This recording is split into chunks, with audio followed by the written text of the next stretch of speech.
Mesdames, Messieurs, bonjour. Merci de nous retrouver sur Média 2 Africa. Je suis dans la région de l'Ouest Cameroun, plus précisément dans la ville de Tchang. Ici, c'est le groupement Foreke Tchang et je me trouve au Marigot de Lipo. Nous allons découvrir un tout petit peu l'histoire de cette eau avec Monsieur Ba Étienne, qui est un ressortissant du village de Lipo et qui a vécu ici depuis sa tendre enfance. Il connaît un tout petit peu l'histoire de ce marigot. Je vous invite à le suivre dans la suite de ce reportage. L'eau, c'est la vie, dit-on souvent. Pourtant, il est difficile d'avoir ce précieux liquide tant dans les grandes métropoles que dans les zones enclavées du Cameroun. Dans la région de l'Ouest, par exemple, l'accès à l'eau potable est une équation à plusieurs inconnus. Camwater, entreprise publique en charge de la production et la distribution de l'eau potable dans le pays, peine à satisfaire les populations. Ainsi, la source, le marigot ou les puits restent encore les seuls moyens pour les villageois de s'abreuver. Ba Étienne, enfant du village de Lipo, situé ici, à Foreke Tchang, renseigne que ce petit cours d'eau dessert au moins 5 quartiers depuis des générations.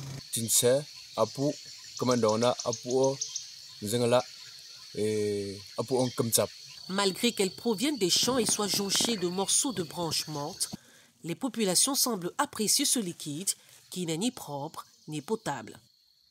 On boit, on prépare, on lave les habits. Ça ne dérange pas. Si ça dérange, on est obligé de supporter.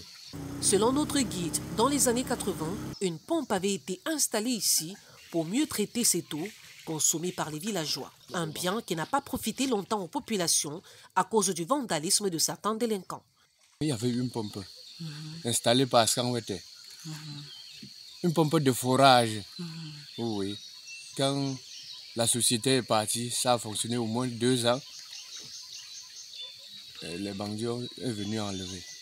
Aujourd'hui, les villageois du quartier Apo, Lipo, Mfe et autres ne souhaitent que voir un pont construit ici pour faciliter leur déplacement du village vers la ville et vice-versa.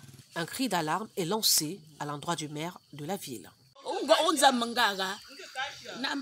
Je demande au maire maintenant qu'il nous aide à faire ce pont.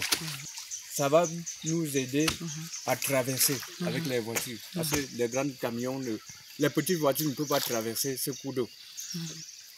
Sauf les grandes voitures.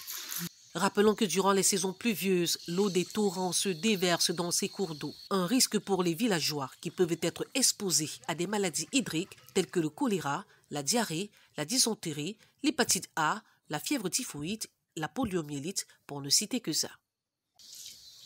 Voilà, chers téléspectateurs, nous avons terminé ce mini-reportage sur le marigot du village Lipo. Nous espérons que vous avez apprécié.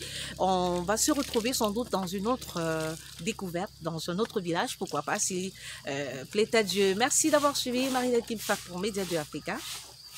Au revoir.